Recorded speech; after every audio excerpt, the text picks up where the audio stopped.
Hello, everyone. This is Glen, Guyton, keynote speaker, diversity, equity, and inclusion workplace trainer, and executive coach. I hope you are having a great day wherever you are, whatever you are doing. Make sure you take the time to subscribe to this channel if you want to keep up to date with all of the exciting and informative things I'm going to be sharing with you. But today I want to talk about culture. We're going to talk about workplace culture in the midst of everything that's going on with COVID-19. Now, people keep talking about a new normal. Well, I just want to say that the new normal is just normal, right? It's not going to be new. It's just going to be normal. And we want to continue to think about culture. We want to continue to think about diversity, equity, and inclusion, and how this change or this new thing that's going to be happening will be affecting us in our workplaces. Now, there are some things that are going on now as we've adapted, as we've sheltered in place, and there are going to be some things that happen after we get back to work. And so most recently, I don't know when you're watching this, but most recently, the government has unveiled a plan to kind of slowly open up the country to return back to business as usual. And that's going to have some impact on us. We've been sheltering in place for a month or more, and you can't just jump right back into the old culture. What is culture? Culture is the way we do things around here. And you know what? The way we do things around here, or the way we did things on February 28th or February 1st, they're going to be a lot different from how we're going to do those things in May, June, July moving forward. So we have to adapt to the new culture. So maybe that is the new normal. There's going to be a shift in your workplace because we have talked a lot about social distancing during this time. But in actuality, we have only been doing physical distancing. I don't know about you, but I've been in contact with my employees. I've been in contact with my friends and family, probably more so than I ever have been before. Why? Because we're all stuck at home. Most of us are stuck at home. We have a lot of extra time. So families are playing games together. Families are some parents are being teachers. They're taking care of kids. My kids are home from college and from work and other places. And so I've connected with people quite often by Zoom and other social media tools. And so we have been doing a lot of socializing, a lot of connection, but we haven't had much physical connection. And that's going to have an impact when we get back to our regular lives. We are uber connected with people in ways that we have not been before. And that's going to have an impact on your workplace when people get back together. So I just want to give you a few tips of what you can do now if your staff is not with you, if you're a leader, if your staff is not with you, if your staff has been working dispersed or working at home, and what you can do to prepare for that back to the office transition. That's going to be an important transition for you, is what do you do when you get back to the office? So tip number one, consider a back to work transition plan to reorient people to working back in the office. Some people are going to be like, hey, we're back in the office. I'm so happy. I can't stand my kids. I can't stand my family. Some people are going to be really happy about getting back to the office. And some people aren't. Some people are going, you've told some people before, well, you can't work at home. That's not efficient. You can't get anything done if you're working at home. And some people are like, I'm getting so much done from home. I'm so productive. I don't have any distractions. It is so freeing. I'm connecting in ways that I never have. So you have to have a plan, because some people are going to be ready to jump back into the office. Some people are going to say, hey, I don't want to be in this office. You lied to me. You told me that I couldn't work from home, and I'm doing a great job. As a matter of fact, many people are going to want to work from home after this. And so get ready for that. Have a back to work transition plan. Again, people have been separated for a while. You're going to have to reteach your organizational culture. You're going to have to reorient people, if you're going to make them work in the office, back to working in the office again, because it's a different pace than when you are working at home. So get ready for that. Have a plan. Write it down. How are you going to reorient people? How are you going to bring people back together? People that haven't talked to each other. So get ready for that. Have a plan. But what can you do now? What can you do now? All of us aren't going to work right away. So I want you to set clear and flexible work from home procedures. Make sure you are clear about the expectations you have for working at home, because it is a different pace than working in the office. And hopefully you aren't burning your people out saying, hey, you have to work 8 hours a day. I want you to document every minute, every second of what you do. No, that's not how you work from home, because there are distractions in some cases. And you don't have the normal breaks that you would normally have in a work day. So you don't have the water cooler talk. You don't have, Jim from accounting coming down and talking to you for 30 minutes. When you're at home, you can pretty much just work uninterrupted. And so make sure you have set some clear procedures for people, what the expectations are, and make sure that they're a little flexible, right? Make sure people can take breaks, that they know it's okay to go for a walk in the middle of the day, during their, what would be their lunchtime, or they can take their 15-minute breaks, whatever you have at your workspace in the physical. Make sure you set some clear expectations for people that are working from home and who will continue to work from home for a while in some cases. The next thing is you have to understand that for some people, some communities, this has been tough, right? This has been tough. And your employees are going through the various phases of grief. There's like 5 different phases of grief: denial, anger, bargaining, like, well, if we had done this differently, or if my company had done this differently. Depression can be set in, and that could probably be happening now because people have been away from work or away from their normal routine for so long. Then finally, acceptance. People begin to accept their situations, but understand that for many people, depending on the demographics of your workplace, depending on your culture, this physical distancing could be traumatic. It has disrupted people's lifestyles. Some people are experiencing loss. Some people have lost their jobs. I guess hopefully you still care about the people that you let go, but some people have lost their jobs. Some people have lost family members. Some people are in jeopardy of losing their homes or other senses of identity, or things that they identified with that kind of they felt like made them who they are. So understand that your employees may be going through grief. And so as part of your back to work transition plan, here's another tip, is consider making counseling available for your employees. You may have an employee plan, through your medical benefits, where people can get counseling, the employee assistance plan program. Make sure your HR department is providing training for your managers and supervisors, because this has been hard. It's shaking up people's worldview, things that they felt like were secure.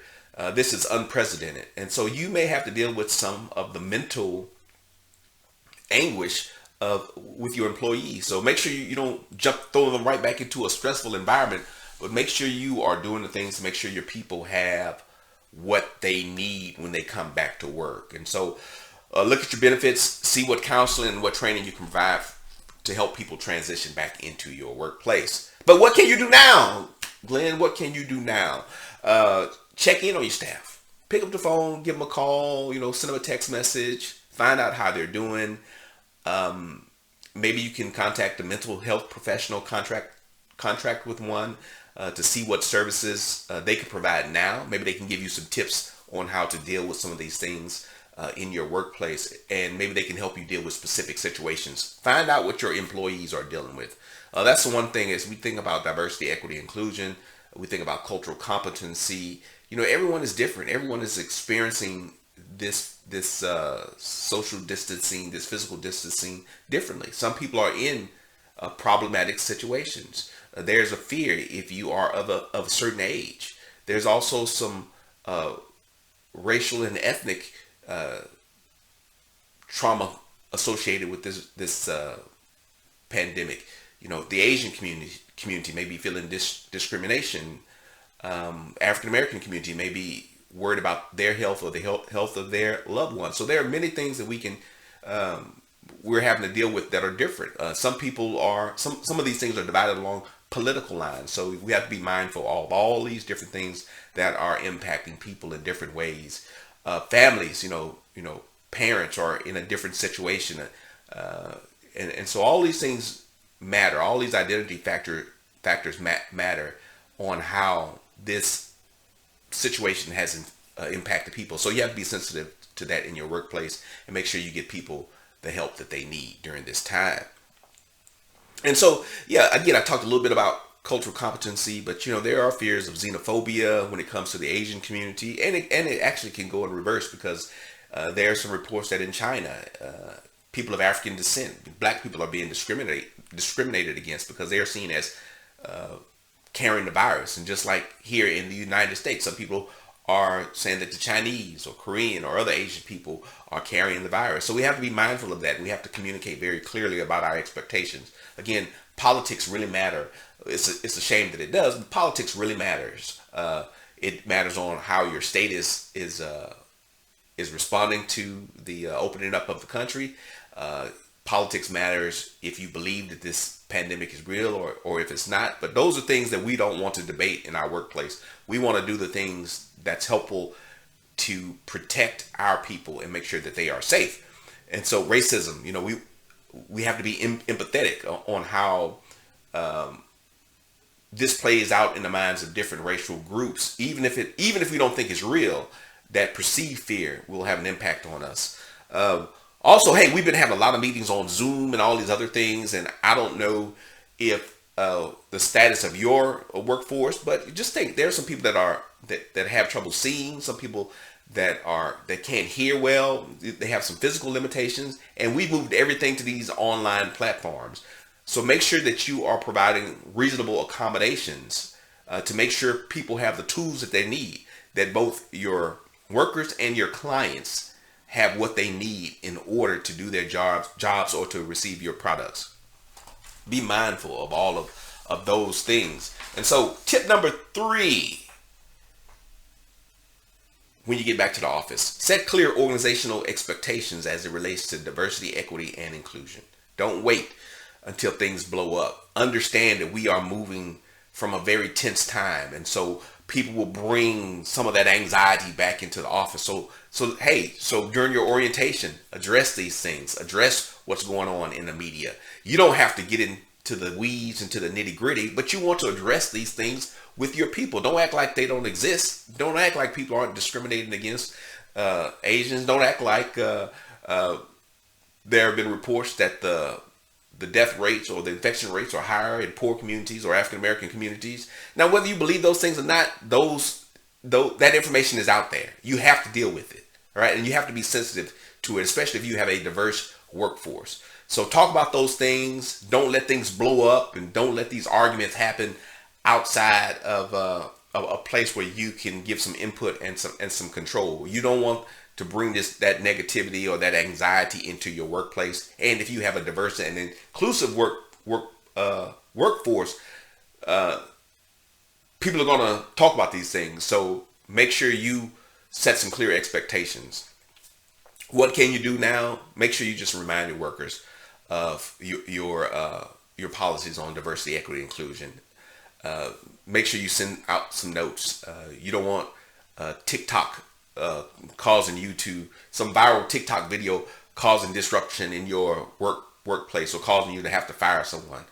People are gotten really comfortable, right? Because they're at home. They may have forgotten some of the training. So you may have to retrain people. People may have to relearn how to interact with each other, especially if they have been isolated in more homogeneous types of environments. They haven't been in a culturally diverse workplace like they would have normally. They haven't been able to have discussions and interact with people from different cultures because they've maybe just been interacting with their family, their immediate family, their kids, and so maybe they've forgotten. So you need to help them make this transition back, and remind them now. Hey, don't forget. Hey, these are some of the things that are important to us as a company. These are our values because we want to have harmony when we get back. We want to hit the ground running, right? We want to get people up to speed and let them know this is an inclusive workplace where the gifts of everyone matters. And so part of the other thing that we should think about when we get back to work is, did we make any mistakes? Did we make any mistakes in the chaos that was COVID-19? COVID-19 rocked our world. It put many of our systems into chaos. The nation was not prepared for the length of the shutdown or its financial impact. And we as leaders, bosses, CEOs, we may have made some mistakes. We may have panicked. We may have made some bad decisions. We may have had to let some people go, people that we loved or that were really loyal to the company. We may have had to let them go. Did you make any mistakes? Think about it. Did you treat people badly or poorly? Or are you treating people poorly now? So my last tip for you is apologize if you made mistakes. Apologize to people. Send them a note. Talk to them. Let them know the stress that you were under. Be empathetic about the stress that they are under, because again, all of our situations are unique in this. That's something that you need to do when people come back to the workplace or when you have to rehire people. And it's something you probably need to do now. So mend some of those fences, mend those relationships, take care of your people during this time. One of the things that I know is going to have an impact on the success of companies moving forward is how you treated people during this crisis. Some companies did it really well, and some companies did it poorly. But there's no time like the present to redeem yourself, to make up for some of those past challenges and hurts. Well, hey, that's just a little bit from me. Life will return to normal, because normal is whatever happens after this. It's going to be a new normal. It's going to be different. Our world continues to change. I tell people all the time, the only thing that's constant in the universe is change. I didn't make that up, but you've heard that before. The only thing that is constant in the universe is change. And so great leaders rise to those challenges and they adapt. You can adapt in your workplace. Just make sure you take the time to reorient people to your expectations, and then orient people to this new normal, to the new culture moving forward. I wish you much success. Make sure you visit my webpage, get in touch with me, and don't forget to subscribe to this channel. Thanks. Have a great day.